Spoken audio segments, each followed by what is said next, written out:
We're very lucky now to have Dr. Trevor Bell with us. He's a professor in the Department of Geography at Memorial University in St. John's in Newfoundland and Labrador. His pioneering research on climate variability and change in Inuit Nunangat has had significant scholarly, community, and policy impacts. He has twice received the Arctic Inspiration Prize for knowledge to action plans that benefit Arctic peoples. He was a catalyst for SmartICE, and that's what he'll be speaking about today, a multiple award-winning climate change initiative that harnesses the vast traditional knowledge of Arctic Indigenous citizens to apply science and technology and traditional knowledge as a vehicle for sustainable employment, economic development, and well-being in the communities. It's a social enterprise recognized by the United Nations for its novel climate solution and the Governor General's Innovation Awards for its truly exceptional, transformative, and positive impact on quality of life in Canada. Trevor is a fellow of the Royal Canadian Geographical Society and of the Royal Society of Canada. Trevor, I welcome you to inform us more about SmartICE and the geospatial work you are doing in that initiative. Thank you, Lynn, and thank you to the audience here today. I'm speaking to you from St. John's, one of Dave's satellite images. I hope you all found us. An interesting question would be what two countries are shown in that image, and of course we have the islands of St. Pierre Miquelon just off the coast of the Newfoundland here, which is obviously French owned. Hopefully I didn't give away that answer for you, Dave. Anyway, I'd like to start my presentation by actually showing you a video that introduces SmartICE, and then I'll talk a little bit more about my presentation in a second. So I'm just going to start that now.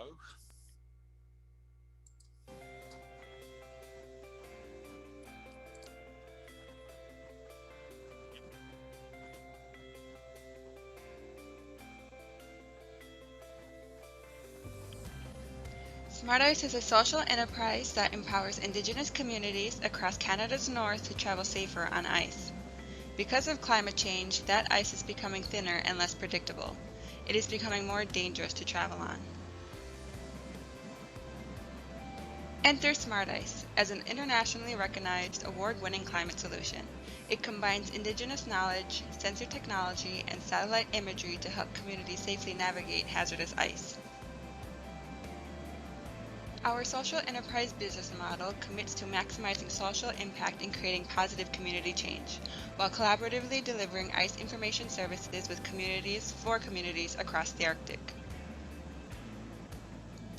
SmartICE puts innovative technology into the hands of communities so they can adapt their travel plans to unprecedented ice conditions.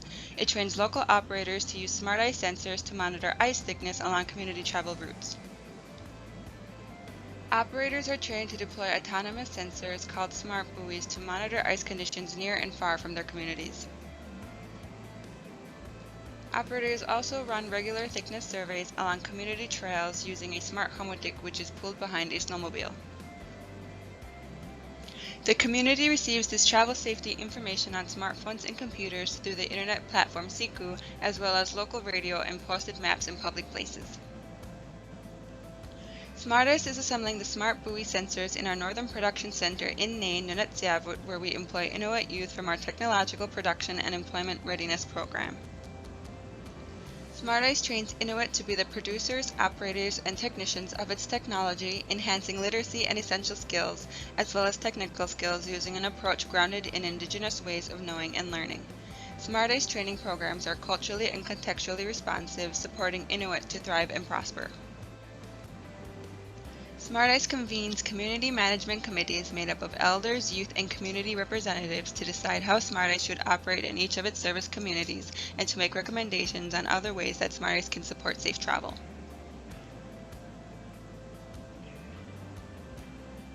For example, the Community Management Committee in Pond Inlet has documented its accumulated wisdom of ice travel safety so SmartICE can help young and inexperienced users stay safe through the adoption of traditional knowledge and skills. Their travel safety posters and maps, for instance, teach young hunters how to plan, prepare, identify, and test the ice for safety and to be aware of frequently dangerous ice areas during different seasons. By sharing the community's accumulated ice knowledge in these new ways, SmartICE is enabling younger generations to adapt to unpredictable ice changes while also strengthening community resilience and well-being.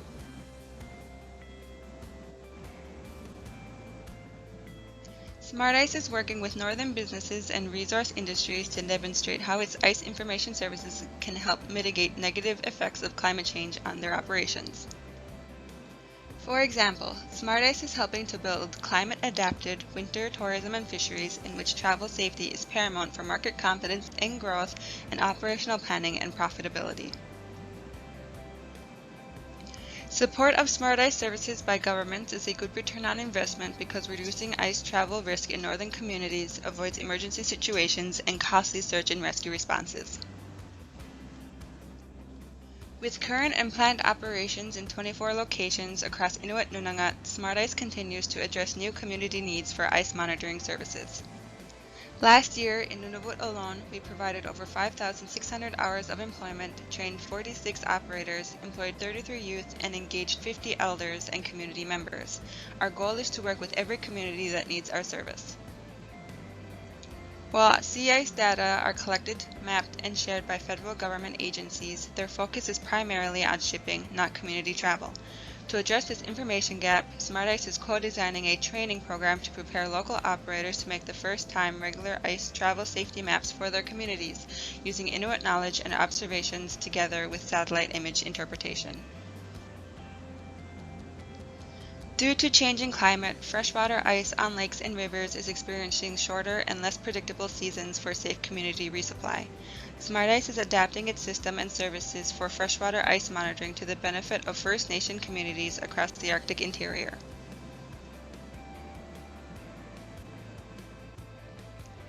Through these novel actions and social innovations, SmartICE is harnessing the vast potential of Indigenous women and men, especially youth, to embrace science, technology, and traditional knowledge as a vehicle for sustainable employment, economic development, and well-being in their communities.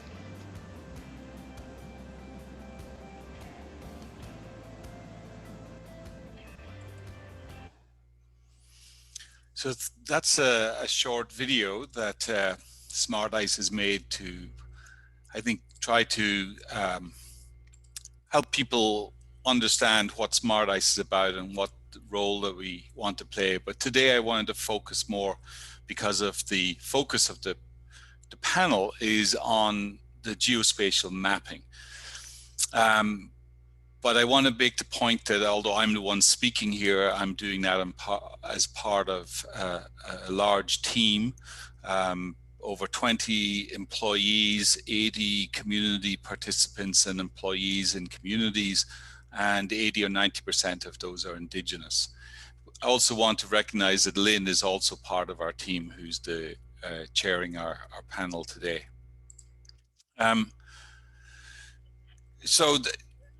One of the things that's important to stress about SmartICE is some of the principles that which we base our services and operations with and for communities.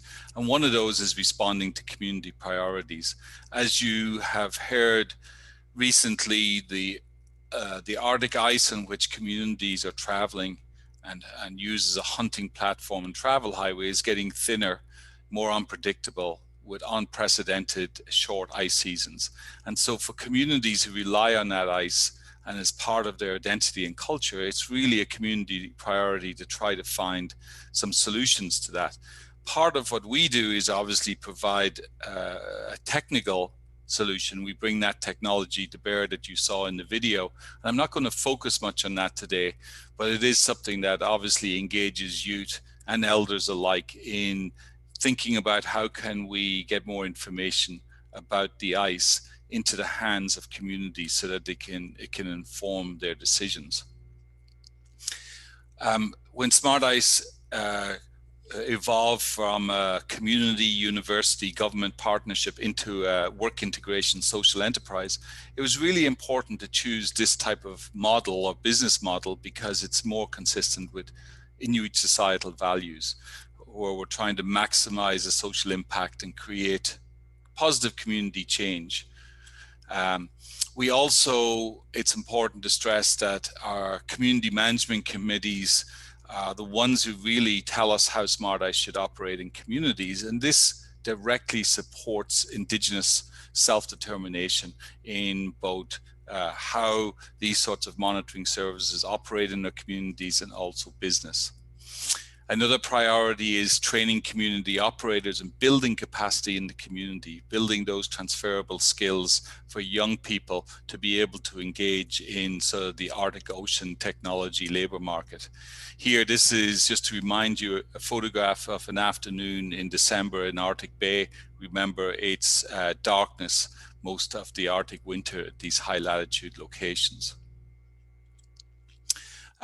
Another important priority for the communities is strengthening Indigenous knowledge of ice travel. And this is really important for them because especially the elders wanted youth who for various different reasons have had less access to the ice and less opportunity to learn this, mostly what would have been an oral knowledge transfer from being on the ice with their parents, their grandparents, their families. So one of the things we've been doing is running workshops to document this type of traditional information. And as you notice from this photograph, half of the participants are youth because they wanted youth to be involved directly in this process. They also said that the process should begin with language and sea ice terminology. And obviously strengthening Inuktitut is really important, but also the fact that this language is so rich and the terminology is so rich. It's not just simply a word for a different ice feature. It tells you how that ice feature formed, how it might break up, what was the weather like when it formed, is it hazardous, is it safe, how long will it last? All of this is built into this terminology, which you see on the table here. And that's why most of the workshops were done directly in Inuktitut, and so that nothing would be lost in translation. And so in some places like Mitamatlik, on northern coast of Baffin Island, Catherine Wilson from the Canadian Ice Service, who's also my PhD student, and Andrew Ariak, who's our SmartICE staff member living in the community, were able to compile 65 terms for different ice features. And this is one of the first times that this has been done to be mobilized to the community. We employed a local Inuk artist, Jamesi Itlu, to draw these sorts of graphics to help mobilize this information for inexperienced ice users and for younger generations. And they reflect, even these images reflect so much richness of the terminology, the melt ponds during the springtime, the flow edge, which is such a rich area for hunting and for wildlife, and where Inuit families travel through in the springtime. And then this information was then mobilized through, as you saw in the video, some posters which helped young people prepare to go on the ice and then to what to do when you're on the ice, but also household sort of booklets with 65 ice terms defined in Inuktitut and English. So this sort of information is really helpful for the community. But the thing I wanted to just spend a couple of minutes today on is that geospatial component. And you know, this knowledge has a really rich geospatial content to it. So when Inuit are out on the ice, they know where they are. They can use indicators, not necessarily GPSs, to locate themselves. And all of the place names have a rich geospatial component to them as well. So one of the things that we did, apart from engaging the elders and our members of our community management committees, was to map important features, hazards, safe ice onto these maps. And then we trained our Inuit youth to actually use mapping tools to create these maps. These maps are made by Inuit. And it's one of these things that sometimes I hear in the South that, it's hard to train Inuit to do these sorts of things, or computer skills or whatever, which of course is ridiculous. In fact, they have incredibly strong geospatial skills. It's just innate in them, and all we're doing is giving them those opportunities to learn the computer programs to map them. It's a little bit like the Northern Production Center that we have in Nain. People said you could never have Inuit youth assemble technology like ours, and now we're in operation for 2 years in Nunatsiavut, making that technology for the Arctic. But it's so what we're doing is putting into the hands the tools that they need to make these maps. And so the next natural evolution of this was to really to try and make regular maps for these communities. The Canadian government has a Canadian ice service, but they make ice charts specifically to support shipping in the Arctic. They don't make these charts as often in the wintertime because there are no ships in the wintertime. And you'll see that on this particular map along the coast of Labrador, all the gray areas haven't been mapped, but that's in fact the area where people travel on the ice. So basically we saw this as an opportunity for Inuit to make their own maps, to use these geospatial skills. It was a knowledge gap to fill. And this is where Lynn comes in, because she's helping us with this project, the Sikrmik GoGeomatics project, which is the idea of it is to train Inuit and bring different geospatial data sets together to make a regular map for their communities, a travel safety map. It will be in Inuktitut. It will incorporate all of that traditional knowledge that we documented of where these recurring hazards are, or where the safe ice is. It'll involve the observations of just traveling on the ice. It will involve the SmartICE monitoring, which the Inuit are doing in the communities, but also it'll involve interpretation of satellite imagery, whether it's optical or whether it's synthetic aperture radar. Lynn, as you can see in the photograph here, is helping us train our operators to be able to interpret that satellite image and to be able to make the maps for their community. And not alone are we training the operators, we are training, in the bottom photograph here, the trainers who are going to train the operators. And this is an important thing to do. It's an important lesson we learned from COVID-19. Essentially, all of our operations in northern communities has been maintained throughout the pandemic because we have trained local operators to do this work themselves in the communities, and the trainers are also in those regions who can travel into those communities to make that difference.